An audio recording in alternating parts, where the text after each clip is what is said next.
The calm before the chaos. The Coffs Coast is where we meet for the season finales. 2 championships, 1 rally. After months of competition, the Shamrock Haulage New South Wales Rally Championship and the Queensland Rally Championship come down to this one event, the Quality Accounting Coffs Coast Rally.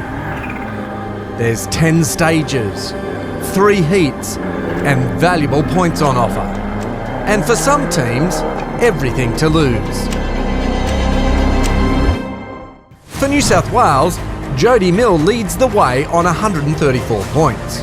Tony Sullens is just 2 points behind, chasing redemption after a bruising ARC round. Josh Redhead and Ray Winwick-Smith still have a mathematical shot, but they'll need to win all 3 heats to take it. Across the border, Ian Menzies holds a commanding lead in the Queensland Rally Championship. Only Erik Johnsson can stop him. A long shot, but in rallying, long shots have a habit of landing. Friday afternoon in Woolgoolga, the final chance to prep before the big one.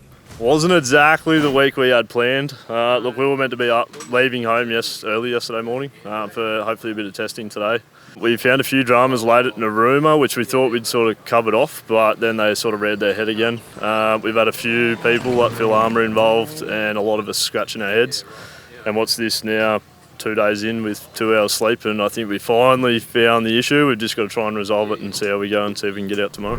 It's always been the same game plan: survive, go fast, and really it's just about staying there in the field. There could be mistakes from the top end of the field and everything. That's our game plan, just survive. Basically, I think we've just got to finish at least 1 heat, I think, to bank points for the series. Don't think there's much chance on improving on where we are. There's a couple of quick boys chasing us down and I haven't got the speed to keep up with them.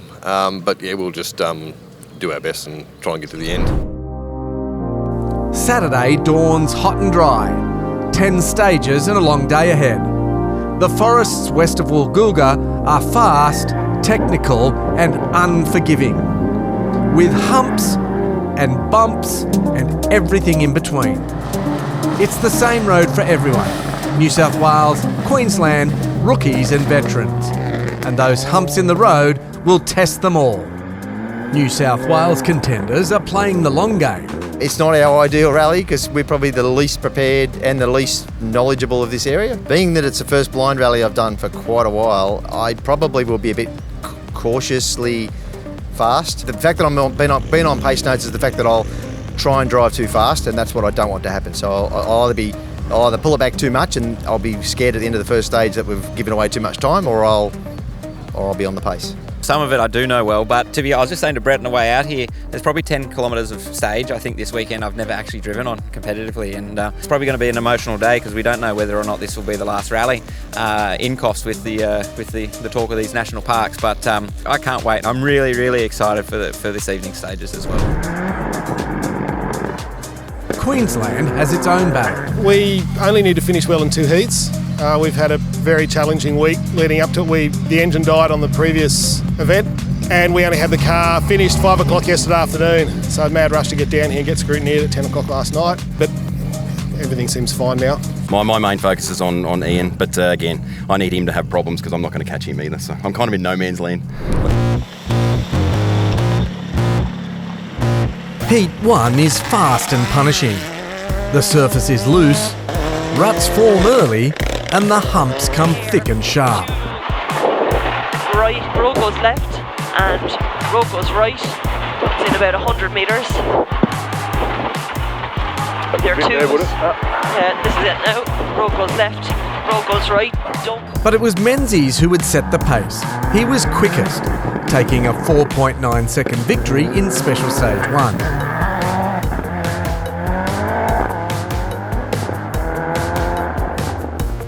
But maybe the surprise was Quinn in the Mazda. The 2-wheel drive 50-year-old RX2 was setting a blistering pace.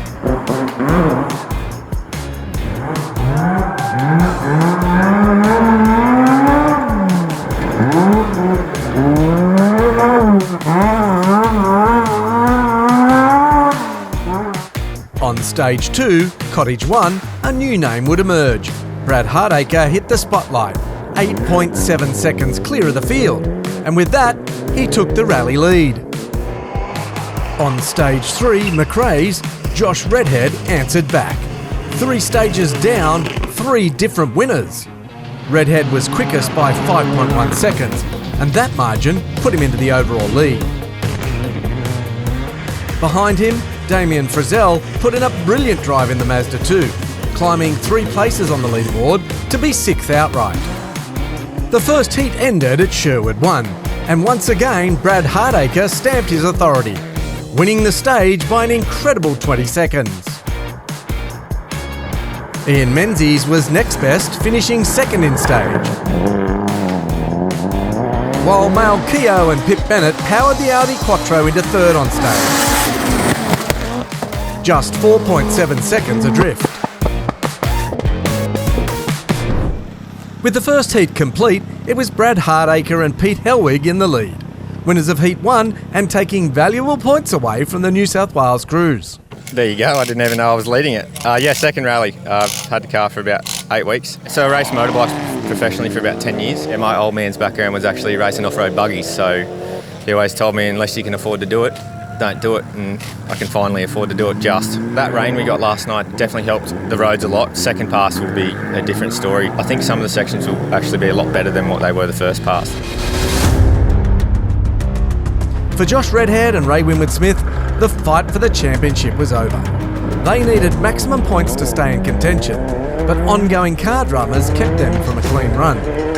Yeah, look, we thought we'd resolve the big issue last night, and then it seems another little gremlin's just trying to keep us in check. So we've effectively got no anti-lag and no more than 50% throttle, so we're kind of cruising around and has to be on super light throttle input, so it's a big thing to try and keep corner speed, not scrub too much speed off, and then try and keep that consistent. Around that, we're just trying to drive around the problems at the moment, keep the nose clean, but at the end of the day, there's only so much we can do, so we'll see how we go. For Tony Sullens and co-driver Kaylee Newell, a 6th place finish in the heat was enough to keep their championship hopes alive, though the rough, humpy roads did their Citroen no favours. Yeah, it's hectic. There's so many humps and jumps that this car just doesn't want to know about, and yeah, it's a bit underpowered for the job as well. Are you happy with the pace of your car? I'm happy with the pace of my driving. I'm not happy. The car's not fast enough, and I can't hit any of the jumps fast enough. But I'm driving reasonably committed. I haven't had any big moments, so I'm probably not going quite fast enough. But yeah, pretty good. 100. Care right. Rough on exit. Over in the Queensland Championship battle, Ian Menzies and Robert McGowan claimed maximum points thanks to their 3rd outright finish, staying perfectly on plan for their title push. Our goal today is just to finish without putting a mark on the car. We just need to collect points to win the QRC, and that's what we're doing. So we're not taking any risks, and there's plenty of opportunities to stick the car off out there. It's very slippery in places and quite tricky. And what about the rest of our contenders? Nathan Quinn and David Green suffered a puncture in stage 4, losing almost 2 minutes and slipping to 11th outright. A heat win here could have changed the shape of the Shamrock Haulage New South Wales Rally Championship, but the flat tyre ended that chance. For Lachlan Moore and Paul Bailey, their mathematical shot at the New South Wales title was also over, after a broken drive shaft brought their day to a halt.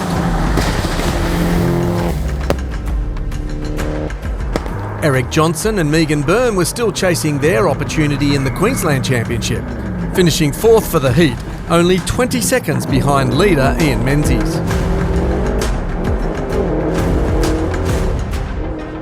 In 5th place, Mal Keogh and Pip Bennett kept the Audi Quattro S1 replica charging, posting top 5 times on stages 3 and 4 to consolidate a strong Heat 1 result.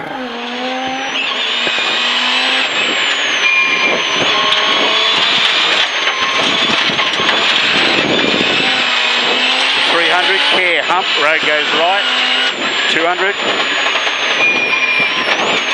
100, care, hump, road goes right, 100, care, humps. Tom Clark and Ryan Preston showed great form in the older Evo 3 Lancer, but a 25-second penalty for a late book-in at Stage 3 Macrae's dropped them to 8th in the heat.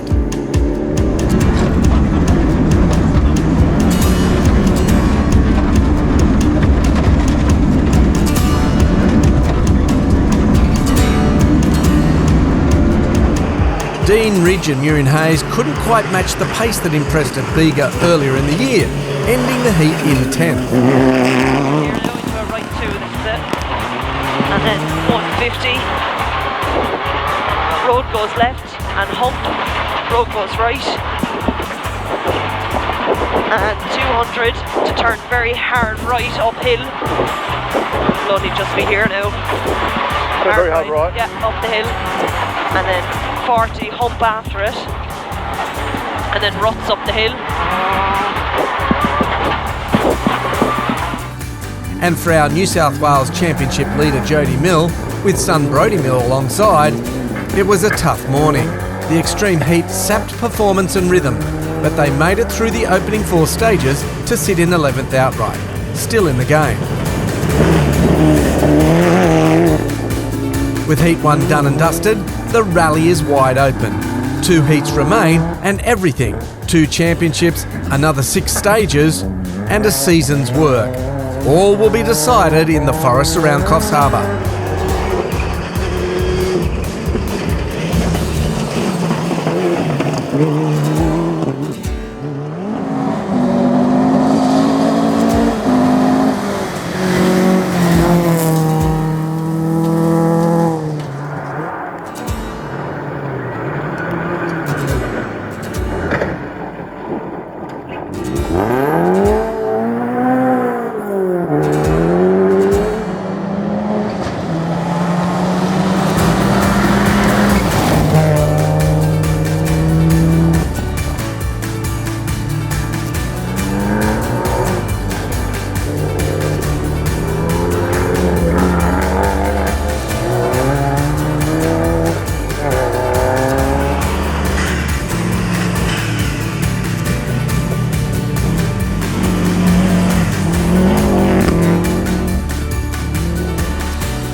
Join us for part 2 of our review of the 2025 Quality Accounting Coffs Coast Rally, where 2 championships collide.